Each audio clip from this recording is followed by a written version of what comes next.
यह नैमिषारण्य श्री अयोध्या जी के निकट ही है। लखनऊ के निकट सीतापुर जनपद में ये नैमिषारण्य क्षेत्र स्थित है। जैसे हमारा ब्रज 84 कोश है, ऐसे ही नैमिषारण्य भी 84 कोश में प्रतिष्ठित है। नैमिषारण्य की 84 कोश की भूमि वो शेष जी के मस्तक पर नहीं है। पुराणों के अनुसार ये भगवान के चक्र पर ही प्रतिष्ठित है। इसलिए नैमिषे निमिषक क्षेत्रे अनिमिषक क्षेत्रे कह अनिमिषा अनिमिषो विष्णु। भगवान का नाम है अनिमिष। हम लोगों के पलक झपकते हैं, बीच बीच में झपकते हैं कि नहीं? भगवान के नहीं झपकते। क्यों नहीं झपकते? क्यों नहीं झपकते पलक भगवान के? क्योंकि उनके पलक झपकने का मतलब है महाप्रलय। उनका पलक झपकना ही महाप्रलय है। इसलिए भगवान के पलक झपकते नहीं हैं। महाराज जी लीला काल में तो आंख मूंदते खोलते सब लीला करते हैं, नर नाटक करते हैं तो सब करते हैं, पर अपने परम ऐश्वर्यमय स्वरूप में भगवान कभी अपने नेत्र बंद करते नहीं, क्योंकि उनके नेत्रों का पलक गिरना ही महाप्रलय है। इसलिए भगवान को अनिमिष कहा गया। अनिमिषो विष्णु तस्य क्षेत्र नैमिषे अनिमिषक क्षेत्रे विष्णोः क्षेत्रे। ये किसी देवतांतर का क्षेत्र नहीं है, ये भगवान विष्णु का क्षेत्र है। महर्षि शुनक के पुत्र शौनक हुए।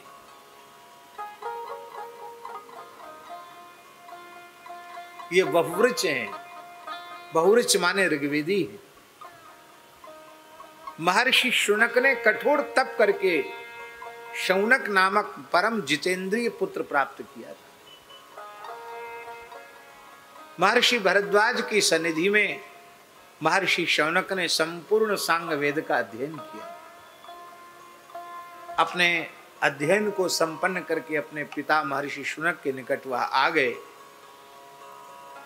शुनक ने कहा कि वत्स अब तुम गृहस्थाश्रम में प्रवेश करो।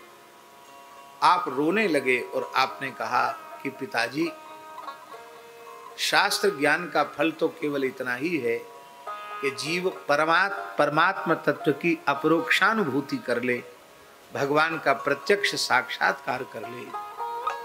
ये सुअर कुत्ते जिन भोगों को भोगते हैं वो भोगना ये शरीर धारण करने का फल नहीं है।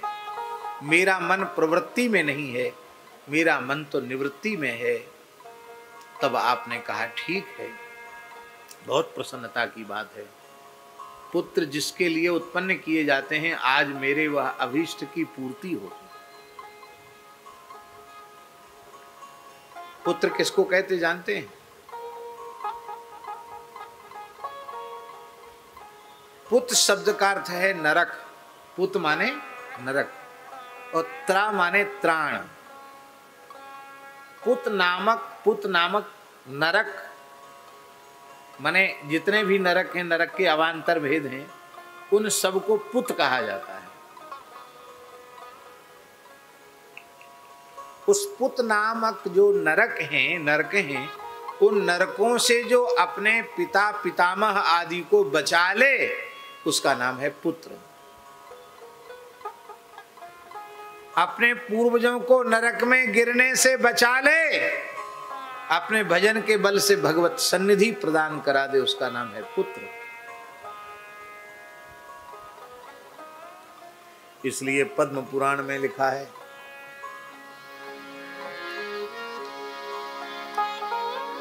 आस्फोटयन्ति पितरा नृत्यन्ति च मुहुर्मुहुः मत्कुले वैष्णवो जातः सनस्त्राता भविष्यति। जब किसी कुल खानदान में एक ज्ञान वैराग्य संपन्न भगवान का भक्त जन्म लेता है, वैष्णव जन्म लेता है, तो भैया जी स्वर्गस्थ पितर ताली बजा बजा के नाचने लग जाते हैं।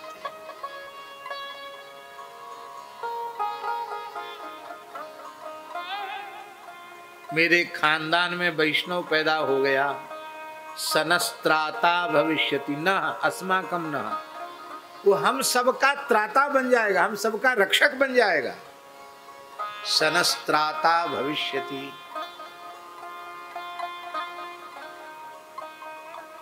एक हरिभक्त जन्म ले ले, इसलिए कुलम पवित्रम, वो कुल पवित्र है जिसमें हरिभक्त जन्म लेते हैं।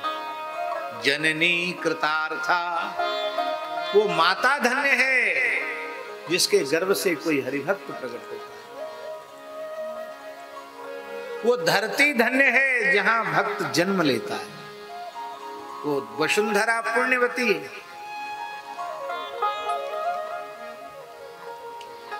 परलोक में स्थित पितर भी धन्य हैं।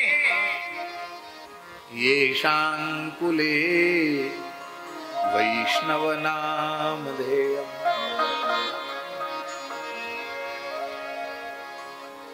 नामधेयम्,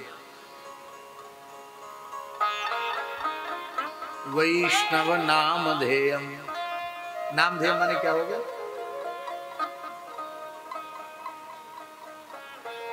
वैष्णव है नाम अर्थात संज्ञा जिनकी, ऐसा। इसका सूक्ष्म आशय समझे। इसका सूक्ष्म अर्थ है कि वैष्णव जिन पंच संस्कारों से युक्त होने के कारण वैष्णव होता, उतने संस्कार मात्र हो जाए तो भी धन्य हो जाता। और यदि अकारत्रय संपन्न हो जाए, परम भागवत हो जाए, संतों के सारे लक्षण आ जाए, तब तो कहना ही क्या है। वैष्णव नामधेयम्, वैष्णव नाम वाला भी हो जाए तो ही धन्य हो जाते। महाराज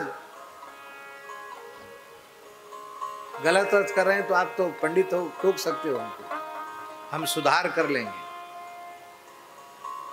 ये शाम कुले वैष्णव नामधेयम्।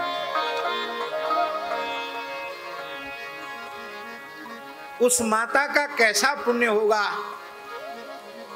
जिस माता ने पूज्य महामंडलेश्वर श्री बालकृष्ण दास जी महाराज, ललितपुर नरसिंह मंदिर वाले महाराज जी जैसे संत को प्रकट किया हो।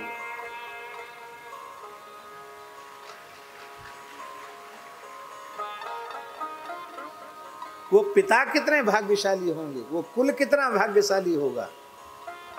महाराज जी किसी हल्के पतरे कुल के नहीं थे। हाँ, देवभूमि उत्तराखंड में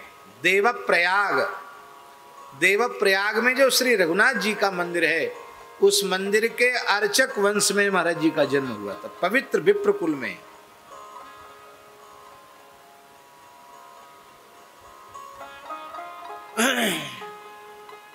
अपने समय के एक बड़े नेता भी थे, कांग्रेस के थे शायद, नारायण दत्त तिवारी मुख्यमंत्री भी रहे शायद उत्तर प्रदेश के। वो उनके शायद मौसेरे भाई लगते थे, कुछ मामा के या मौसी के कुछ लगते थे, मतलब बहुत निकट थे, भाई लगते थे संबंध में। लेकिन महाराज जी ऐसे संत कि गृह त्याग करने के बाद उन्होंने अपने रक्त संबंध से कोई संपर्क संबंध जोड़ा ही नहीं। कोई कह नहीं सकता ललितपुर में कि महाराज जी के नाते रिश्ते का या संपर्क संबंध का कोई व्यक्ति कभी नरसिंह मंदिर में आया। ये उनका वैराग्य। वो चाहते तो नारायण दत्त तिवारी जी तो कितनी बार यहाँ आ जाते हैं। ललितपुर आए, लेकिन उन्हें खुद ही पता नहीं था कि हमारे एक भाई यहाँ बैठे हैं। ये पुराने संतों की रही। यहाँ एक बात और हम निवेदन करें, आप लोग अपने मन में ये बात मत बिठा लेना कि विरक्त संत। यहाँ ये बात नहीं लिखी है कि ये शांकुले वैष्णव नामधेयम्। इसमें गृहस्थ विरक्त की बात नहीं है, किसी जाति की बात नहीं है। नहीं मन में घुसा लिया जाता कि नहीं वो तो महात्मा ही।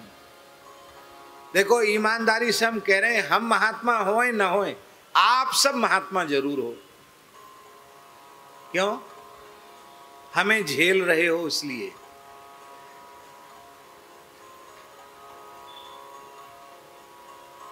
हमारे जैसे सामान्य मनुष्य को आपने महात्मा मान रखा है, संत मान रखा है। हम तो आपको ही संत मानते हैं, हम आपको महात्मा मानते हैं। कितनी अच्छी भावना है आपकी। इसलिए भैया ठाकुर जी के दरबार में गृहस्थ विरक्त का भेद नहीं है, ठाकुर जी के दरबार में ब्राह्मण चांडाल का भेद नहीं है। यहां तो जो सर्वतोभावेन ठाकुर जी को भजता है, मोहि परम प्रिय सोय, तो भगवान का प्यारा है। महाराज जी भक्तमाल ग्रंथ उठाकर देखो, गृहस्थ भक्त कितने अधिक। इसलिए आप लोग अपने मन में ये ना सोचें कि हम तो गृहस्थ हैं। गृहस्थ नहीं, आप गृहस्थ हैं, किसी भी जाति के आप क्यों ना हो।